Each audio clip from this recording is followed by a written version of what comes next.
శ్రీలీల పాటతో కంపేర్ చేశారు. అయితే దీన్ని నేను సోషల్ మీడియాలో చూస్తుంటే ఆయన వీడియో క్లిప్ కనిపించింది.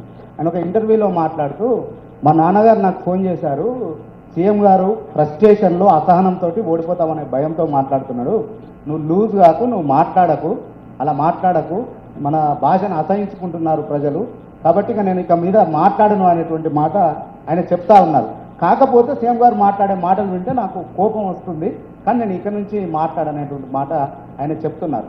సో దీనిపైన మీ కామెంట్ ఏంటి? ఒకటి, ఇంతకుముందు కేసీఆర్ అసలు చేయలేదు అనేటువంటి ఒక మాట చెప్పారు. అయితే దాన్ని కూడా వారు మాట్లాడుతూ, అసలు గతంలో ఎప్పుడూ కూడా మా నాన్న ముఖ్యమంత్రిగా ఉన్నప్పుడు కూడా ప్రచారానికి ఉప ఎన్నికలు వస్తే వెళ్ళలేదు, వెళ్తే ఒకటి రెండు సార్లు వెళ్ళొచ్చు, కానీ కాలికి బల్పం కట్టుకొని తిరుగుతున్నారు ముఖ్యమంత్రి గారు, ఓడిపోతారనేటువంటి భయంతో అనేటువంటి మాట వారు చెప్తా ఉన్నారు.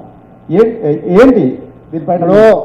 ఆయనలో మానసిక పరివర్తన వస్తే మంచిదే, భాష మార్చుకుంటే మంచిదే, అలవాట్లను కూడా మార్చుకోమని నేను సూచన చేస్తున్నా. భాష మార్చుకోవడంతో సరిపోదు, ఆయనకున్న కొన్ని అలవాట్లను కూడా మార్చుకుంటే యువతకు మనం కొంచెం ఆదర్శంగా ఉంటాం.